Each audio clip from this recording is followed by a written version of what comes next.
Pessoal, vocês acham que nós estamos em crise? Sim ou não? Sim ou não? Não, nós não podemos negar a crise. A crise existe. Amém? O que nós temos que tomar cuidado com a crise é o que normalmente acontece no meio de uma crise. Diga para o teu irmão, cuidado com o jeitinho. Eu quero te falar que a crise vem, seja ela financeira, seja ela no casamento, seja ela sentimental, seja ela familiar, seja ela de saúde, todas as crises vêm com um propósito que Deus está no direcionamento disso, porque na verdade você está sendo preparado para um nível mais alto. E as crises que nós passamos é só para nos preparar para nós chegarmos no outro nível, para nós chegarmos em outro nível de crescimento. Então, nas crises, o que está sendo aumentado em mim? Os frutos do Espírito. Domínio próprio. Qual outro? Paciência. Mansidão. E aí que está o perigo. Nós nos deparamos com a crise e nós nos desesperamos por falta do quê? Domínio próprio. E queremos ajudar Deus. E aí que está o problema. A tua crise piora quando você quer ajudar Deus. Quando você não tem a leitura da situação que você está vivendo e o porquê que você está vivendo. Porque quando nós temos a leitura daquilo que estou vivendo, e eu sei que isto é o pretexto de um contexto de Deus na minha vida, então significa que eu posso prever o final disso daí. Porque no final vai dar tudo certo. Se eu sei que vai dar tudo certo, por que eu quero ajudar Deus? Porque o nosso íntimo, ele fica inseguro em passar pela jornada. Existe uma jornada. E esta jornada, início, meio e fim, é que nos leva a tomar atitudes erradas. As atitudes erradas que eu hoje tomo, eu terei consequências. Mas as atitudes certas que hoje eu tomo, também me trarão consequências positivas. E eu normalmente prego esta palavra de hoje, principalmente no final da escola. Mas Deus me falou no final dessa escola que este ano eu tenho que pregar essa palavra em muitos lugares.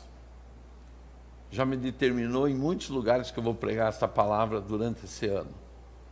É uma palavra tão simples, mas tão importante para nos cuidar exatamente na época da crise. Amém? Abra sua Bíblia em Gênesis 38, verso 14.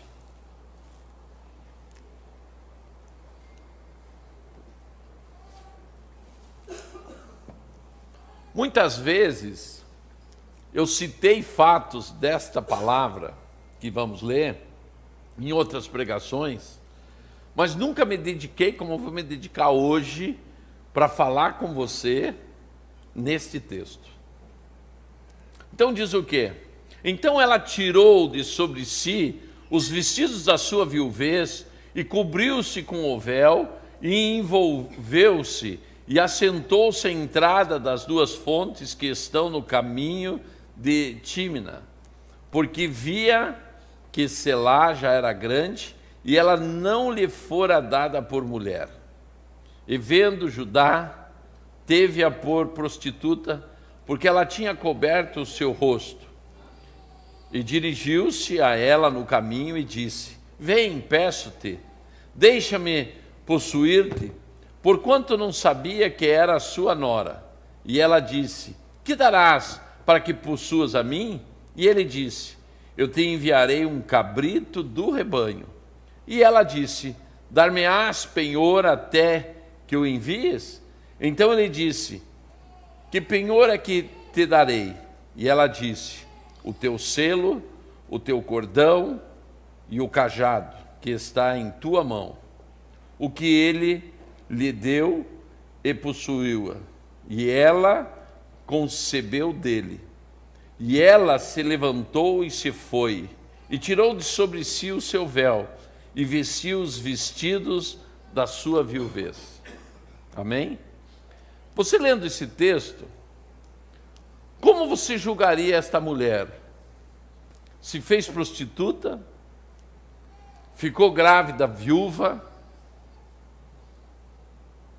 Enganou seu próprio sogro? Você julgaria como uma mulher dessa? O que você acabou de ler é o resultado do jeitinho. O nome desta mulher é Tamar. Só que Tamar está na genealogia de Jesus.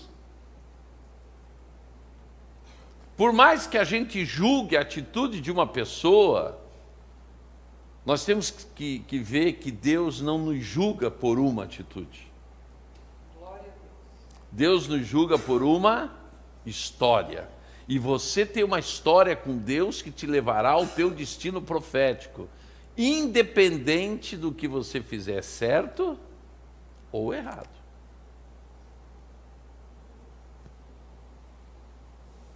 Já que vocês não me questionam, porque todo mundo fica quietinho, daí vocês dizem assim, mas apóstolo, quer dizer que certo ou errado eu vou chegar no meu destino profético? Vai, por um motivo.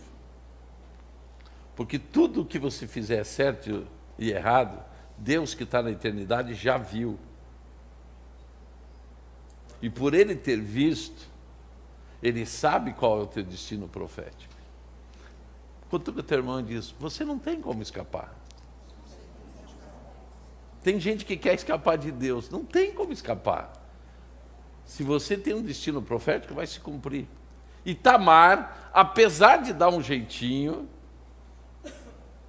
apesar de querer ajudar Deus, o seu destino profético era fazer parte da genealogia de Jesus. 3 mulheres da genealogia de Jesus, nós não daríamos nada por elas. Por quê? Uma era prostituta, a outra se fez prostituta e a outra era pagã. Mas nós temos uma visão religiosa de Jesus, porque nós sempre estamos buscando a perfeição. Perfeição vai para o perfeccionismo. E isto tem muito mais a ver com Grécia do que com Deus. Deus não está buscando de você uma pessoa perfeita. Deus está buscando de você uma pessoa madura. E por que madura? Porque o perfeito não pode errar. O maduro sabe que se errar, tem volta. Ele pode se arrepender, ele pode refazer a caminhada, ele pode pedir perdão, ele pode não errar mais. Isto que é o símbolo da maturidade. Quando eu sei voltar atrás e sei refazer a caminhada. Mas impressionante que Tamar vinha de uma crise violenta. Imagina só, ela era casada com um rapaz, e este rapaz faz o que não é bom diante de Deus. A palavra de Deus deixa bem claro. Esse rapaz faz coisas tão graves diante de Deus que morre. Só que não deixou filhos. E pela lei daquela época, a mulher não podia ficar sem a descendência, e nem o marido que morreu podia ficar sem descendência. Então, a cunhada era entregue para o genro não, cunhado, e esse cunhado teria relacionamento sexual com ela até que ela ficasse grávida. Olha que coisa estranha para a nossa civilização hoje. Mas não tão estranho, porque você faz cada coisa nessa civilização, que isso daí é até café pequeno, né? Então, Judá, o sogro, agora entrega o outro filho, quer dizer, entrega ela para o outro filho, para ele suscitar, diga comigo, suscitar. O que é suscitar? Trazer à existência um herdeiro. Só que o cara era malandro, gente. Ele não queria ter herdeiro logo, porque senão o parque de diversão ia fechar. Então o que ele fazia? Na hora H, não deixava ela conceber. E isso foi irritando Deus. Vocês acham que Deus se irrita? Não, não se irrita. Mas chegou uma hora que Deus disse: esse cara aí não vai mais existir na terra. Morreu também. Gente, o que era uma viúva, agora passou a ser uma papa defunto, porque já é dois homens na vida dessa mulher que morrem. O que fez Judá? Judá disse: meu Deus, só tenho um filho agora. Se eu entrego esta mulher para esse filho e ele morre, eu fico sem descendência. A mulher é perigosa demais. Gente, tem mulher perigosa, mas tem homem perigoso. Não adianta a gente querer escapar. Tem mulher e tem homem perigoso. Judá fez o quê? Ô Tamar, volta para a casa do teu pai, até que o meu Selá, que era o filho mais novo, fique na idade para poder estar com você. Gente, isto era terrível para uma mulher. É como se ela estivesse sendo rejeitada. Voltar para a casa do pai era uma vergonha. Então vejam só que situação de Tamar. Olha a crise que ela estava existindo. Olha a rejeição que ela estava tendo. Olha os choros que ela teve com tantas mortes. Imagina para ela o drama de voltar para a casa do pai. O que fez Tamar? Deu um jeitinho. O que ela fez? Ela disse: bom, Judá, meu sogro, ficou viúvo, deve estar perigando a coisa, eu vou para o meio do caminho, me ofereço a ele como prostituta, e eu vou suscitar um herdeiro, isto é, eu vou ter um filho do meu sogro, já que eu não posso ter filho do meu cunhado. E ela vai para o meio do caminho, põe-se o véu, e lá vem o sogro, atrasado. Quando viu a prostituta, digo, é hoje. Chegou perto dela e disse: você faz um programa comigo? Ela disse: o que você vai me dar em troca? Um cabrito. Mas cadê o cabrito? Não, aqui eu não tenho, mando te trazer depois. Mas qual é o penhor que você me deixa garantindo o cabrito? Ele disse: qual o penhor que você quer? Eu quero o teu anel, eu quero o teu cordão e o teu cajado. E aqui nós chegamos no ponto que eu quero falar hoje para você. Toda vez que eu pego o jeitinho, toda vez que eu saio do caminho para ajudar a Deus, toda vez que eu pego, como se chama? O atalho, eu corro o risco de perder 3 coisas na minha vida.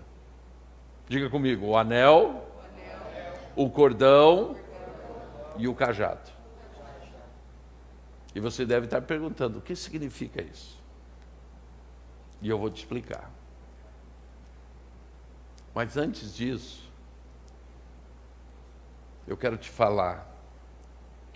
Aqui está a história de Tamar, para que eu não precise escrever minha história no lado da dela. Por isso que Deus permitiu a história de Judá e de Tamar na Bíblia. São histórias de pessoas que nós temos conhecimento para não cometer os mesmos erros. Sábios são aqueles que não precisam viver os erros que os outros viveram. Nós estamos passando um momento difícil, e este momento é o momento que o desespero te toma. E o desespero te tomando é onde você toma atitudes que te levarão a problemas muito maiores. Sabe por quê? Porque Tamar ficou grávida. E vocês sabem que sempre tem os fofoqueiros de plantão. Chegaram para Judá e disseram: tua nora está grávida. Ele disse: como? Tragam ela, vamos apedrejar. Porque o primeiro julgamento, e vocês têm que saber o seguinte: o apedrejamento acontece até hoje. Só que hoje o apedrejamento é via internet. O apedrejamento continua tendo. Hoje a pedra, ela dói até mais, porque atinge a moral, atinge a pessoa no seu interior, atinge tantas coisas. Tragam a minha nora, Tamar, vamos apedrejar porque ela adulterou. E vem Tamar. E a multidão, já vocês sabem que tem gente que gosta de espetáculo, né? Já gosta de uma confusão.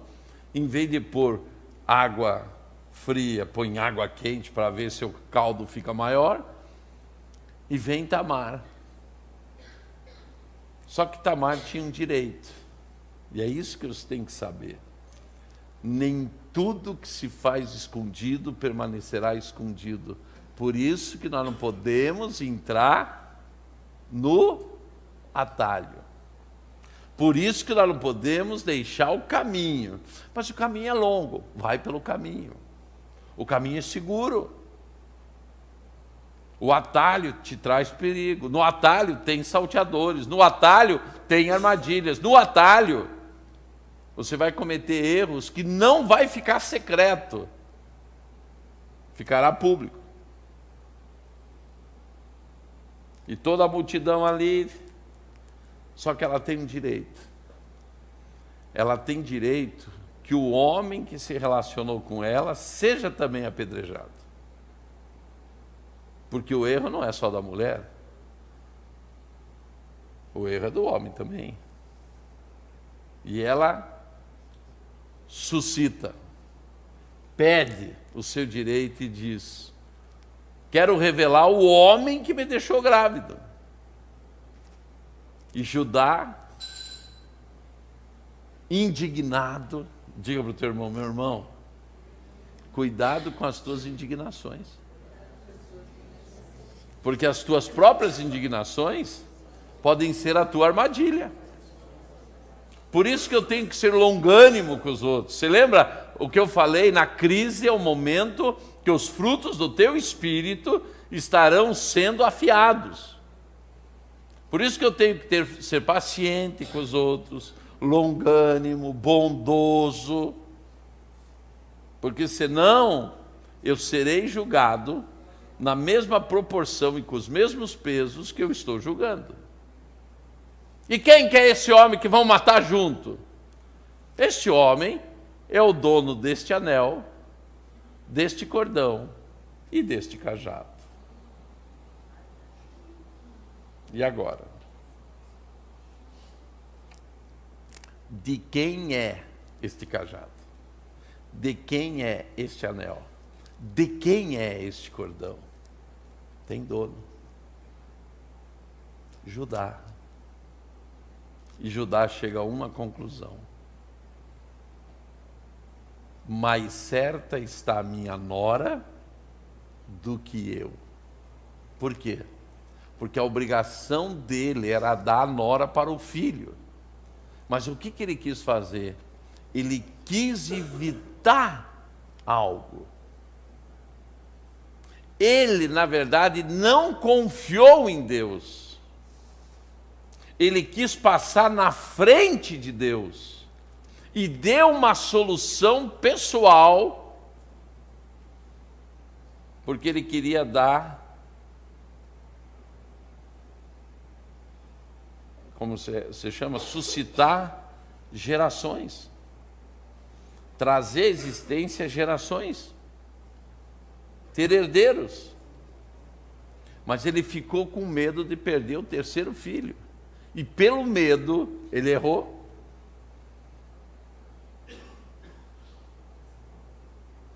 Então, meus amados, nós estamos de um tempo que nunca foi tão sério o que diz na palavra. Vigiai e orai. Nós estamos passando um período que nós temos que vigiar muito mais do que qualquer tempo. E orar muito. Você receberá propostas assim irresistíveis nesse tempo. Cuidado. Cuidado. É o tempo da multidão de conselhos. Antes de fazer qualquer coisa, procure o conselho do teu pastor, do teu discipulador. Não faça as coisas por fazer. Esse é um tempo que nós temos que ter muito cuidado com o que fazemos. E orar muito. É tempo de orar. Porque a oração, na verdade, não é que eu provoco Deus. É que quando eu oro, eu provoco em mim a fé. E a fé vem cada vez mais forte em mim o tempo que eu fico com Deus. E se você puder orar em línguas, a fé vai aumentar muito mais, porque nós estamos em um período que nós temos que viver por fé. Então, como eu falei antes, agora eu quero te falar o que acontece no jeitinho. O que você entrega de penhor quando você está nessa situação? O anel, o cordão e o cajado. Amém? Você tem que ver que o anel, na verdade, é o selo. Olhe bem para o teu irmão e diz: o anel é a minha identidade em Deus. A tua identidade em Deus diz e fala sobre a tua autoridade espiritual. Se você perde a tua identidade, você perde a tua autoridade. Este é o selo, esse é o anel. É com esse anel que se assinava os documentos. Punha aquela cera e apertava o anel e ali ficava a marca que era a tua identidade. Foi fulano que assinou. O cordão ele ficava no pescoço, era o que segurava o anel. Interessante, por que um cordão tem tanto valor? Porque o cordão não é só um pedacinho de corda. O cordão é o que sustenta a tua identidade. Sabe o que significa o cordão? O cordão é a tipologia da tua identidade fraternal, isto é, relacionamentos. Então você já viu duas coisas que no atalho, no jeitinho, o inimigo quer roubar de você. O quê? A tua identidade e teus relacionamentos. E o cajado? O cajado é a tipologia da identidade ministerial. Então nós estamos falando de três coisas importantes.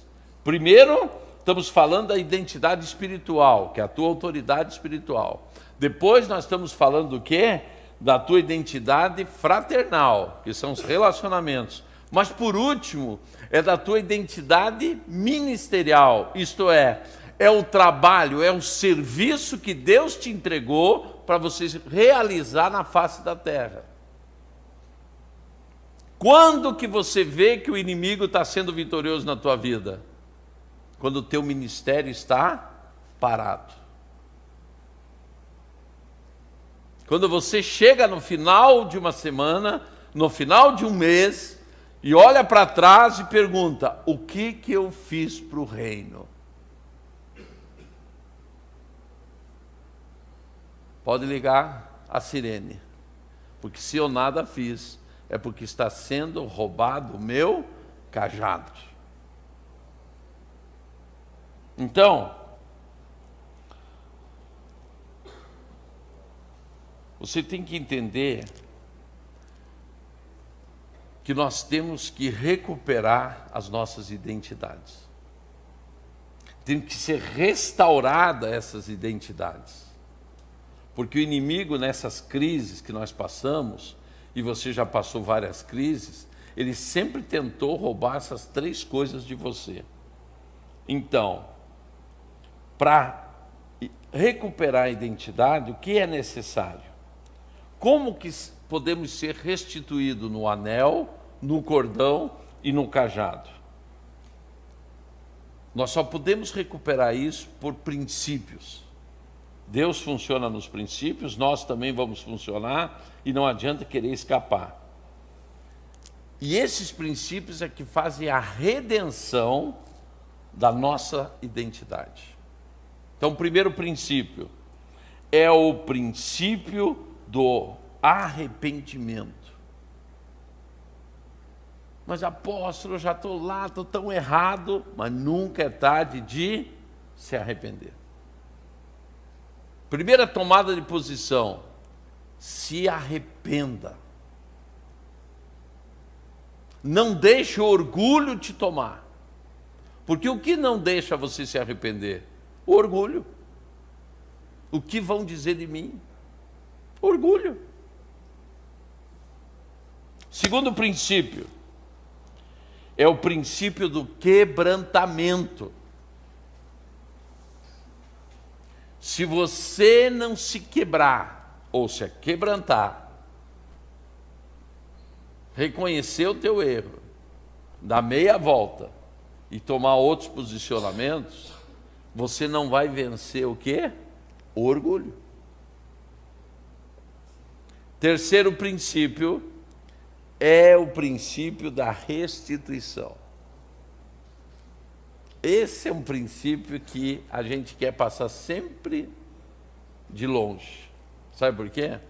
Porque a gente até se arrepende e até pede perdão, mas não restitui. Por exemplo,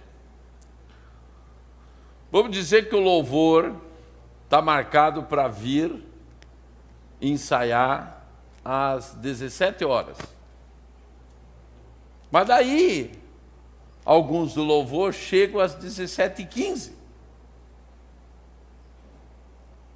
O que foi roubado deles? Não é os 15 minutos. Se fosse os 15 minutos, a gente alterava o relógio. Não é 15 minutos. Está sendo roubado quando nós não cumprimos com aquilo que temos que cumprir.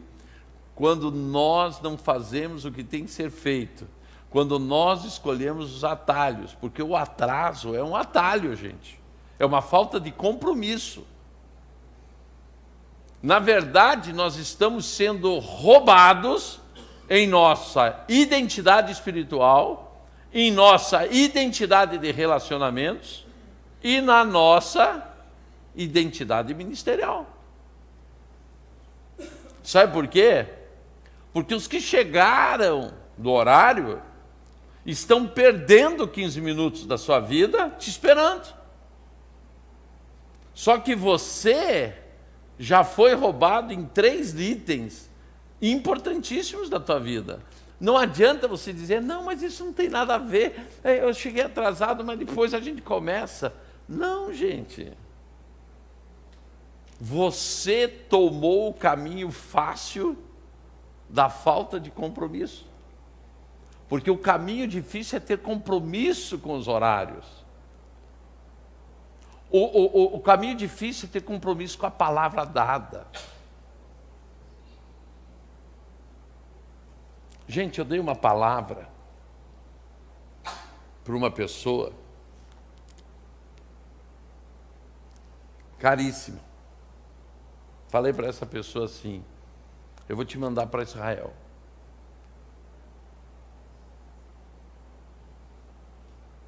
Só que com o passar do tempo, eu vi que essa pessoa ia sair da igreja. Só que eu já tinha lançado a minha palavra. Você no meu lugar, sabendo que uma pessoa vai sair da igreja, vai te abandonar, pagaria a passagem e manteria essa pessoa em Israel durante um tempo? Sim ou não? Aí é que está. É porque nós não damos valor à palavra dada. E todo mundo me questionou: mas apóstolo, eu digo, eu dei a minha palavra. Então quer dizer, se eu faço parte do louvor, se eu faço parte da intercessão, se eu faço parte da libertação, se eu faço parte da restauração, se eu faço parte da igreja, a minha palavra dada é o caminho. O que passar disso é atalho. E o que passar disso, se é atalho, vai ter consequências. Porque vai ser me roubado alguma coisa. Momentaneamente parece que você não perdeu, mas no mundo espiritual você está perdendo. Você está perdendo a tua identidade espiritual, a tua identidade fraternal, relacionamentos, e a tua identidade ministerial. Aí, no outro domingo, a equipe do louvor reconhece que errou. Se arrepende, quebranta o seu coração, pede perdão ao Senhor e acabou. Tem a restituição. E é esta aqui que é um problema sério. Nós até se arrependemos e pedimos perdão, mas nós não restituímos. É que nem o marido que trai a mulher ou a mulher que trai o marido. Pegou o caminho do atalho. Se arrepende. Meu Deus, foi uma aventura. Me arrependi. Pede perdão. E a restituição? Como restituir a quebra de uma confiança? Como colar um cristal? É sobre isso que nós estamos falando hoje. Porque nesta época de crise moral, crise financeira que nós estamos vivendo, 3 coisas estão tentando nos roubar o tempo todo. Vamos repetir? O meu anel, o meu cordão, o meu cajado. Isto é, a minha identidade espiritual, que é a minha autoridade, o meu cordão, que é a minha identidade fraternal, que são os meus relacionamentos, e o terceiro, a minha identidade ministerial, quer dizer, o meu serviço no reino.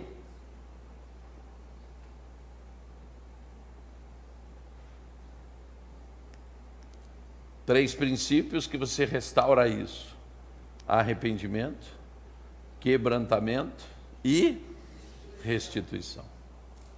Amém? Então você tem que entender que só tem uma maneira de você restituir a tua identidade, através do arrependimento. Então eu quero te dar um segredo. Apocalipse 2,17. Diga para o teu irmão: meu irmão, você não perca essa pregação por nada. Você assista mais 2 ou 3 vezes pela internet. Porque isso daqui é uma manutenção espiritual para esses tempos difíceis. Então, o que diz em Apocalipse 2,17? Quem tem ouvidos, ouça o que o Espírito diz à igreja. Ao que vencer, darei a comer do maná escondido, e dar-lhe-ei uma pedra branca, e na pedra um novo nome escrito, o qual ninguém conhece senão aquele que recebe. Está falando o que isso? Da tua identidade espiritual. Você tem escrito o teu nome no céu, e o teu nome no céu só você vai conhecer. Como restaurar? Primeira coisa, foi falado à igreja de Pérgamo sobre a doutrina de Balaão, exatamente para restaurar isso daí que está em Apocalipse. Por que que a igreja de Pérgamo, porque o anjo da igreja de Pérgamo está recebendo isto daqui? Porque a igreja de Pérgamo foi influenciada pela doutrina de Balaão. Balaão era quem? Era um religioso que não queria amaldiçoar Israel, mas ensinou a destruir Israel. Quando o teu irmão diz, esse é o perigo. Sabe qual foi o perigo? Balaão disse assim, ó, eu não vou profetizar contra Israel, mas você quer acabar com Israel? Mostra as mulheres para os homens de Israel, que eles serão seduzidos. Diga para o teu irmão, meu irmão, primeira coisa, para a restauração da tua identidade espiritual, não deixe ser seduzido. Nós somos seduzidos pelo jeitinho, nós somos seduzidos pelas propostas.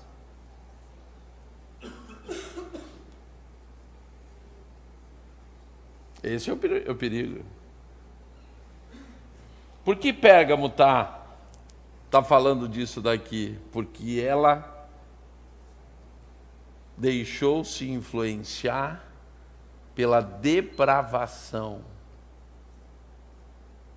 Meus amados, eu quero te falar isso. Este é um tempo de pureza espiritual, que você tem que buscar a tua pureza espiritual. É o tempo de buscar pureza espiritual. Não ser levado por qualquer vento. Esse é o tempo que eu tenho que mais buscar a Deus. Porque se eu estou em crise, significa que é o momento que eu estou em perigo. Tem que estar na presença de Deus. Vocês vejam, Balaão não amaldiçoou mais Israel, mas foi corrompido, Israel foi corrompido pela sedução das mulheres moabitas. A pedra branca era a recuperação da identidade corrompida e furtada. Há um nome que Deus só vai revelar a você. Mas por quê? Porque você tem uma identidade resgatada. Você tem a tua identidade espiritual resgatada. Por isso que você tem um nome registrado no céu. Você não pode abrir mão disso. É um tesouro muito precioso. Não existe tesouro na terra que vale a tua identidade espiritual.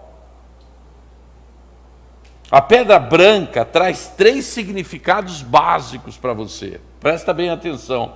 Primeiro, ela era usada como um voto de benefício a um réu nos júris. Isto é o voto de inocência diante do arrependimento.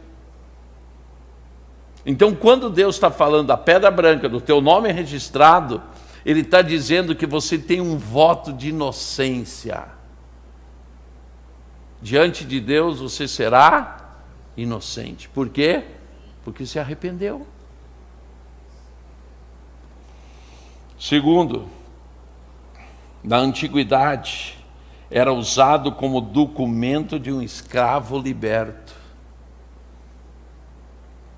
Por isso que a identidade espiritual, só quem é livre tem autoridade espiritual. E o arrependimento te leva a isso.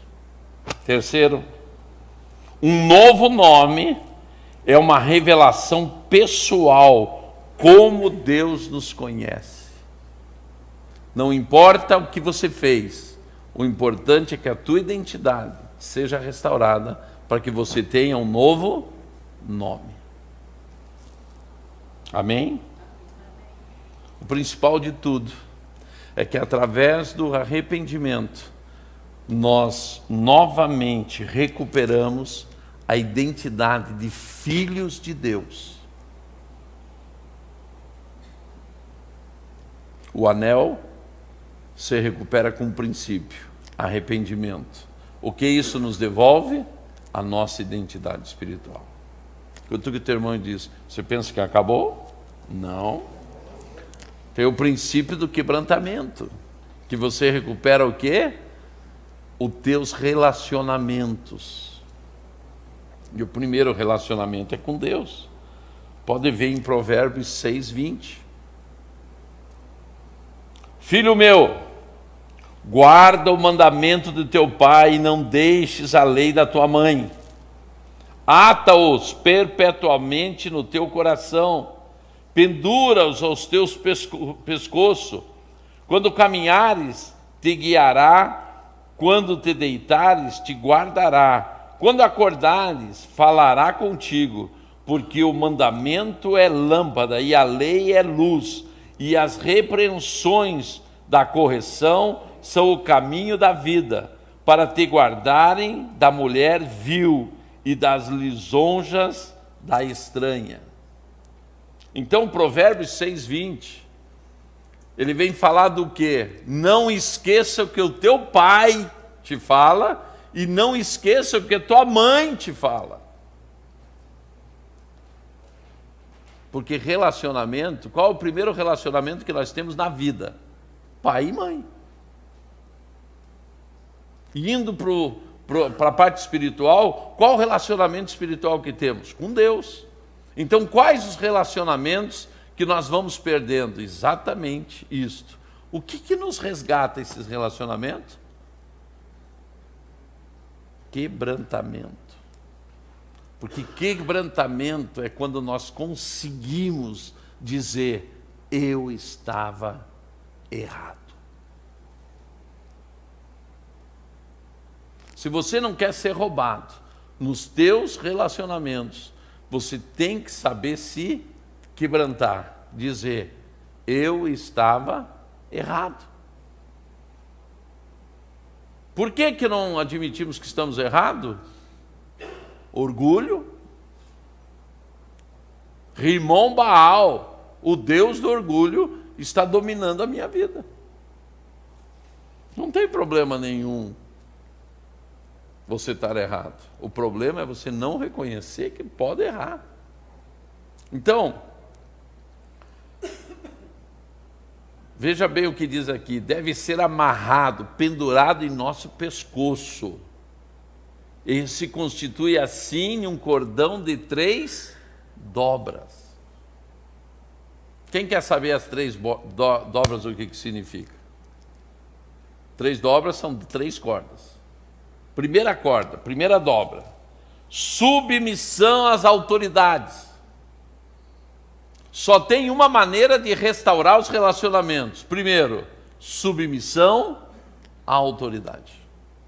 Se eu não sei reconhecer meu pai, se eu não sei reconhecer minha mãe, se eu não sei reconhecer meu pastor, se eu não sei reconhecer meu discipulador, se eu não sei reconhecer o meu patrão, se eu não sei ser submisso aonde eu trabalho, aonde eu sirvo, eu estou perdendo o cordão dos relacionamentos. Porque a submissão, na verdade, a insubmissão é a manifestação da rebeldia. E a rebeldia gera a perversão.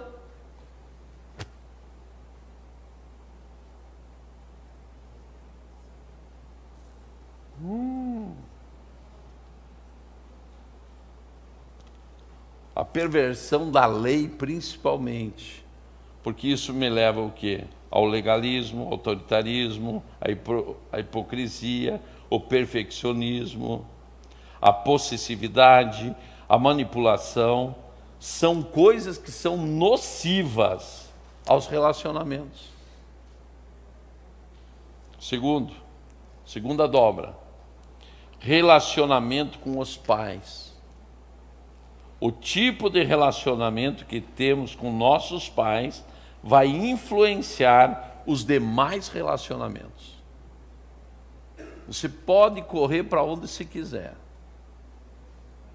Como é o teu relacionamento, como foi o teu relacionamento com os teus pais. Isso vai dizer quem você vai ser no futuro. Terceira dobra, terceira corda. Amor e a correção. Gente, as pessoas têm dificuldade de ser corrigidas, vocês já notaram? Sim ou não? Por quê? Orgulho.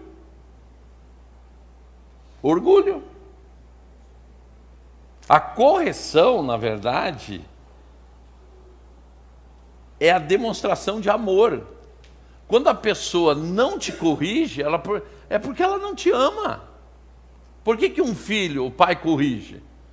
Porque odeia o filho? Não, porque ama. Não, o pastor chega para o discípulo e diz assim, olha, naquele caso assim, você agiu errado. Não aceita.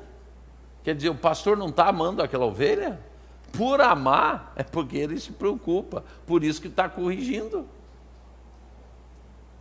Uma vez eu tive um caso na igreja, que eu tive que disciplinar um discípulo. Estava na disciplina. Só que ele falou, e eu ouvi falar, que terminando a disciplina ia sair da igreja. Daí eu chamei a pessoa. Eu digo, é verdade que você falou que terminando a disciplina vai sair da igreja? Ele disse, é verdade. Eu digo, então tua disciplina acabou agora. Não é que eu estou querendo que a pessoa saia da igreja. É porque ele não entendeu que disciplina é porque ama. A pessoa que é amada é disciplinada. A pessoa que não tem amor faz o que quer e nada acontece nada. O pai que não sabe disciplinar os seus filhos, o pai que não sabe pôr limites nos seus filhos, ele não está demonstrando amor, muito pelo contrário, ele está demonstrando que não ama seu filho, porque um dia ele vai ver que faltou a correção, faltou a disciplina no caráter do seu filho. Então a terceira dobra é exatamente isso, amor à correção. Diga para o teu irmão, ainda bem que tem gente que se preocupa comigo. Gente, na igreja podia ser tudo solto, você não ouve de ninguém. Você sai, entra, parece um clube social. Daí não é igreja, porque a igreja é ferro afiando ferro. Sabe por quê? Porque para você atingir o teu destino profético, tem que te afiar. E quem vai te afiar? Joe. Primeiro eu, depois vem a Marili, e daí vem cada um dos líderes. Por quê? Porque nós queremos que você não seja roubado na tua identidade, seja ela qual for. Eu de vez em quando fico analisando, digo, meu Deus do céu, a gente entrega a vida da gente para se preocupar com a vida dos outros, e os outros ainda ficam brabo porque a gente está preocupado. E ainda são capazes de dizer, sabe o quê? Aqui não tem amor. Porque o amor, se você for falar com um adolescente, é deixar ele fazer o que ele quer. É ou não é? Todo adolescente diz, não, meu pai não me ama, minha mãe não me ama, vivem pegando no meu pé. Pega no teu pé por quê? Excesso de amor. Se não fosse excesso de amor, você fazia o que queria da vida. Aqui na igreja é a mesma coisa, no mundo espiritual é a mesma coisa. Por que o pastor me pega tanto no pé? E eu vou te dizer, porque te amo muito. Agora já vai dar uma crise de ciúmes. Porque os caras que eu não pego no pé dizem, viu, o pastor me ama. O pastor não me ama. Eu tenho uns discípulos que eu brigo todo dia com eles. É porque eu amo demais eles? Sim ou não? Não, é porque eles me dão muito trabalho. Daí eu tenho que brigar com eles. Mas amo todos iguais. O que? Gente, eu vou chegar um dia no céu, diante do Senhor, e o Senhor vai me perguntar: o que você fez? Eu digo: fulano e tal. Olha onde ele está. Fulano. Porque a minha obra está onde vocês vão chegar. Vocês levam o nosso DNA, meu e da Marili. Porque tudo que a gente vai impregnando em vocês, na verdade, é uma parte nossa que está indo junto com vocês. Por isso que a gente sofre tanto pelas pessoas. Porque elas estão levando uma parte da gente. Quando uma pessoa sai da igreja, ai, o meu tempo acabou na igreja. Não se acaba tempo da igreja. Na moda de hoje que se acaba. Isso não existe. A minha raiz, o meu caule, quer dizer, a minha base, o meu legado espiritual está naquele lugar ali. A hora que eu não dou importância para a correção, para o aprendizado, mas meu Deus do céu, o pastor vive pegando no meu pé, por que ele não me larga? É porque eu quero te levar num lugar que você nem imagina, mas que eu vi, porque Deus mostra para a gente aonde a pessoa vai chegar. Por que ele pega tanto no meu pé? Para tanta gente ele não fala nada, para mim fala tudo, porque para você chegar lá, Deus me mostrou que você tem que mudar isso no caráter. Isto faz parte da correção da identidade dos relacionamentos. O Amaro me profetizou que eu tenho que ser muito chato agora. Mais chato ainda. Então se preparem. Para se colocar o cordão, tem que dobrar o pescoço. Gente, quem tem cerviz, que não sabe se dobrar, é tupetudo assim, ó. Perde os relacionamentos. Aqui, o quebrantamento traz uma coisa para você: cerviz prontas para se baixar, se curvar. Amém? Terceiro princípio, para a gente acabar, que eu sei que tem gente que quer ir assistir o Fantástico. Princípio de restituição. Diga, agora vai pegar. O cajado de Judá. Presta atenção. Judá não entregou seu cajado? Sim ou não? Sim. Mas ele se tornou em cetro. É isso que você tem que entender. Você pode ter o cajado, mas que um dia se transformará em cetro. Porque você foi chamado como uma geração de reis e sacerdotes. Então, o que para você hoje é cajado, na verdade se transformará em objeto de autoridade. Porque o cetro só tem quem? Quem é rei. E é isso que aconteceu com Judá. Da descendência de Judá sai o cetro da justiça. Porque da descendência de Judá nasce quem? Jesus.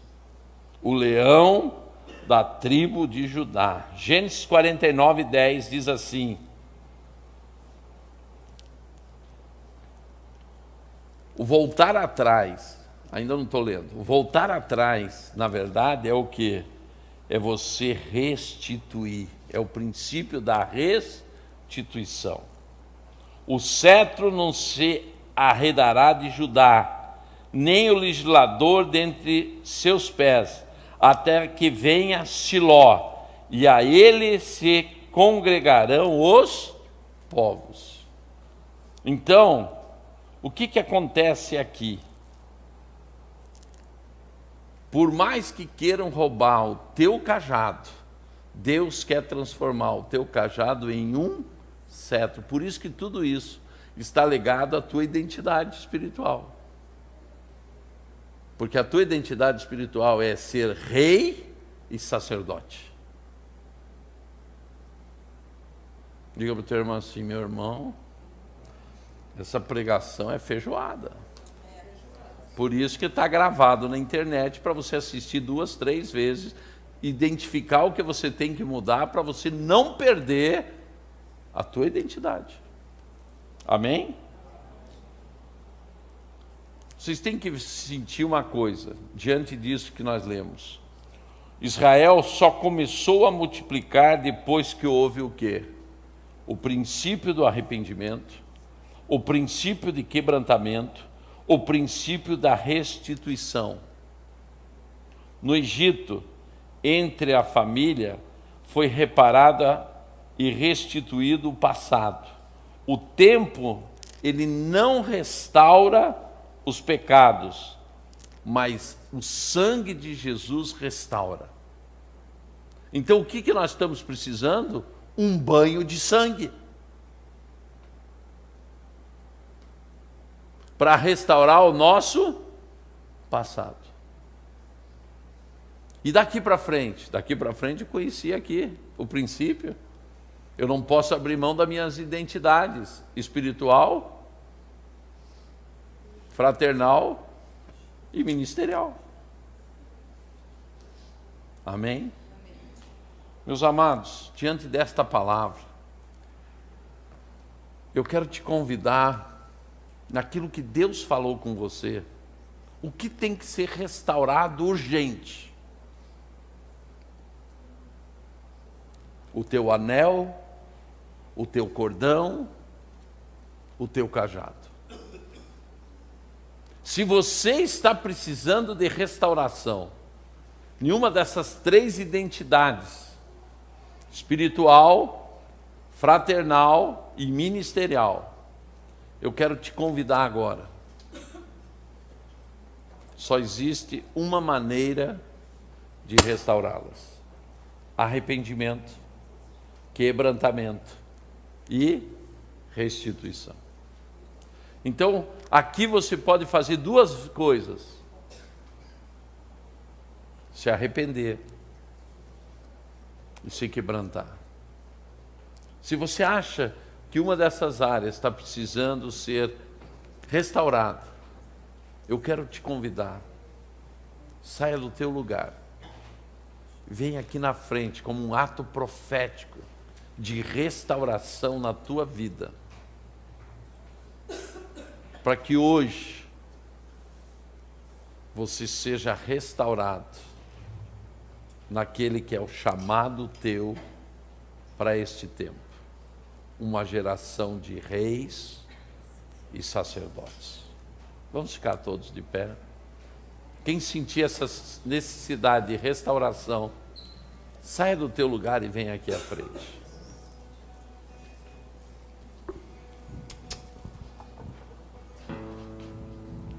Aleluia.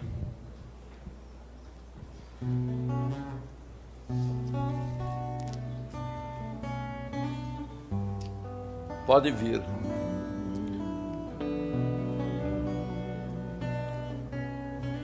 Se em algum desses princípios se sabe que tem que melhorar, quebrante seu coração agora. Reconheça que você precisa de mudanças. Saia do teu lugar e venha.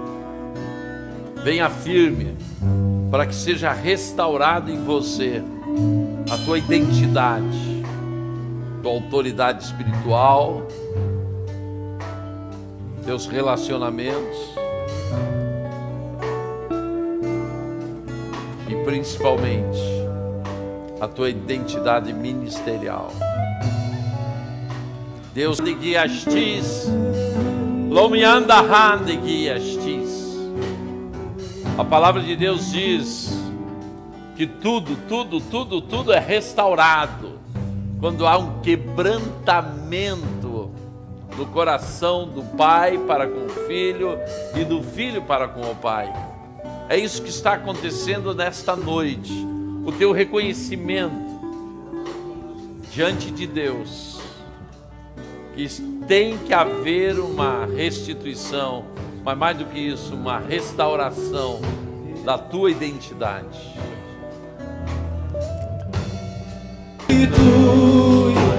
Eu quero de volta o que é meu. Sara-me e põe teu azeite em minha dor. Restitui, leva-me as águas tranquilas. Lava-me, Senhor, e refrigera minha alma. E o tempo que roubado foi não poderá se comparar a tudo aquilo que o Senhor tem restaurado ao clamar. Ele que o clamor pode ressuscitar. Restitui, eu quero de volta o que é meu. Sara-me e põe teu azeite em minha dor. Restitui, leva-me as águas tranquilas. Lava-me e refrigera minha alma. Restitui. O Senhor, Ele se preocupa com a tua identidade. Nos momentos de crise, nós abrimos mão e tomamos caminhos que nos fazem perder a nossa identidade espiritual, fraternal e ministerial.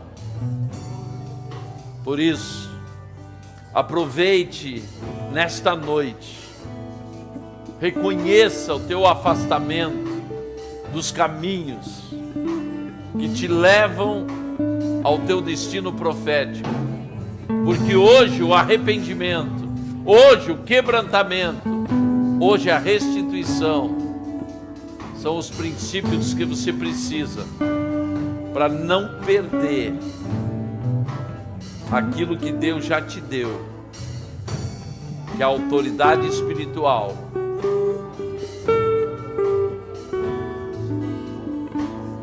Faça isso nesta noite. Não saia daqui sem reconhecer que você precisa de uma restauração. Deus quer transformar o cajado que Ele te deu em um cetro.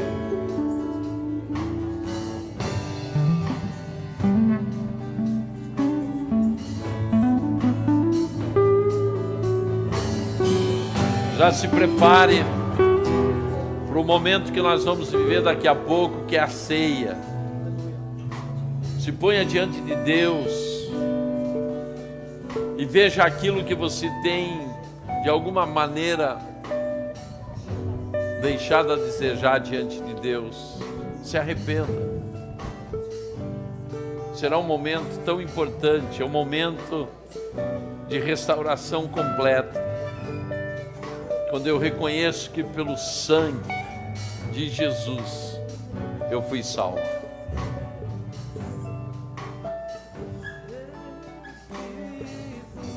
Eu gostaria de hoje chegar aqui e pregar para você que nesta crise você vai ganhar muito dinheiro. Eu gostaria de te pregar que você vai ter a tua vida financeira toda mudada, que você vai ganhar prêmios, que vai ganhar tesouros. Mas esta não é a palavra do céu para hoje. A palavra do céu para hoje é: arrependa-se, aquebrante o teu coração, restitua os teus erros para que você não perca a pedra branca que te espera. Não perca o relacionamento com Deus e com as pessoas. Não perca o que Deus deu para você, para estabelecer o reino dele aqui. Amém?